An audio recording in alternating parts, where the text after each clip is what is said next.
नमस्कार। मैं India debate के साथ मैं आशुतोष पाठक हाजिर हूं। दोस्तों, आज आप सबको एक इंटरेस्टिंग चर्चा सुनवाएंगे और बड़े दिनों बाद हमारे पुराने साथी बगावती साथी आज लंबे समय के बाद ज्वाइन कर रहे हैं, बल्कि मैं समझता हूं कि 5-6 महीने के बाद ज्वाइन कर रहे हैं। और मैं हैरान हूं कि ये साथी आजकल कहां थे, लेकिन जहां भी थे देश की सेवा कर रहे थे और देश की लड़ाई लड़ रहे थे। आज जो हमारा विषय है वो विषय है, क्या भगत सिंह की तस्वीरें सिर्फ तस्वीरें रहेंगी और भगत सिंह के नाम पर हम लोग सिर्फ बातें बनाएंगे? भगत सिंह की तस्वीर को दिखा करके राजनीतिक सौदेबाजी करते रहेंगे?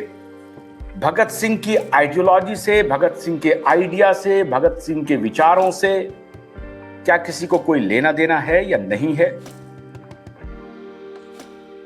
आप सब में जब भी आप भगत सिंह के बारे में कोई बात सुनते होंगे तो सिर्फ एक बात जहन में आ जाती होगी कि वो पार्लियामेंट में जाकर के उस वक्त जो असेंबली हुआ करता था, असेंबली में भगत सिंह ने बम फोड़ा था। और भगत सिंह का मतलब वायलेंस है, लेकिन भगत सिंह का मतलब वायलेंस नहीं है। स्वयं भगत सिंह कहते थे कि बंदूकों से, तलवारों से क्रांति नहीं आती।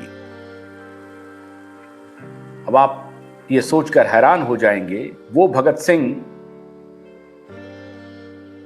जो बम फेंकने के जुर्म में जिनके फांसी की सजा हुई और खुशी खुशी उन्होंने फांसी की सजा को स्वीकार किया और फांसी के फंदे पर लटक गए, वो भगत सिंह ये कह रहे हैं कि बमों से, हथियारों से, बंदूकों से, तलवारों से क्रांति नहीं आ सकती। क्रांति आएगी विचारों से।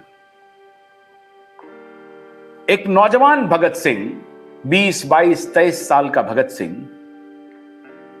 जेल के अंदर रहते रहते 300 किताबों को पढ़ लिया, 300 किताबों को। और उसके इतर भी 200-250 किताबें उन्होंने पढ़ रखी थी जब वो आंदोलन कर रहे थे। और भगत सिंह एक ट्रू रिवॉल्यूशनरी थे। सोशलिज्म, इंटरनेशनलिज्म और टोटलिटेरियनिज्म के खिलाफ उनकी फिलॉसफी थी। वो मार्क्स से, लेनिन से काफी प्रभावित थे और एक प्रकार से कह सकते हैं कि वो मार्क्सिस्ट थे,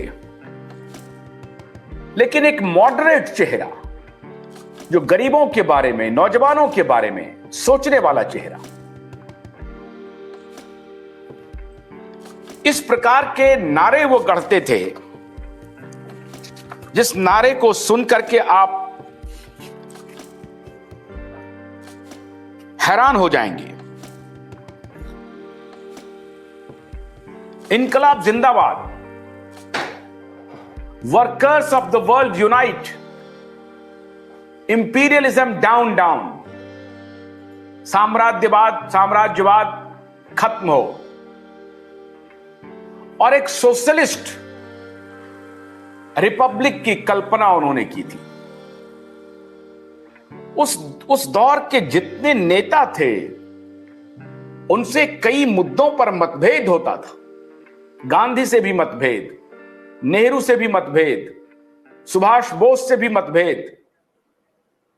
और एक वक्त तो ऐसा आया जब 1922 में चौरी चौरा कांड के बाद क्विट इंडिया मूवमेंट वापस लिया तो वो गांधी से भी नाराज हो गए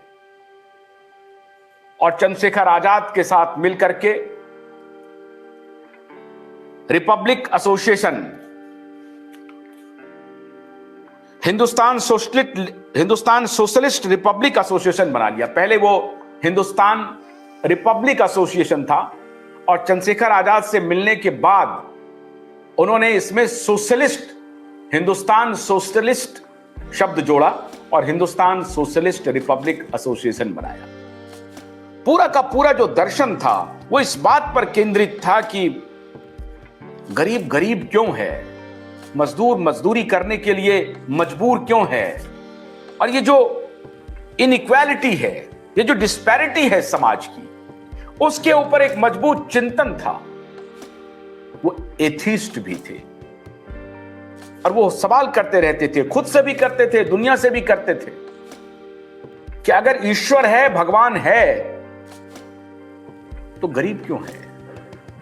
मजदूर इतना बेबस क्यों है? इतने कामगार क्यों है? कोई राजा क्यों है? और अगर कोई राजा है तो उनकी प्रजा इतनी मजबूर क्यों है? इस सब पर विचार करते थे वो।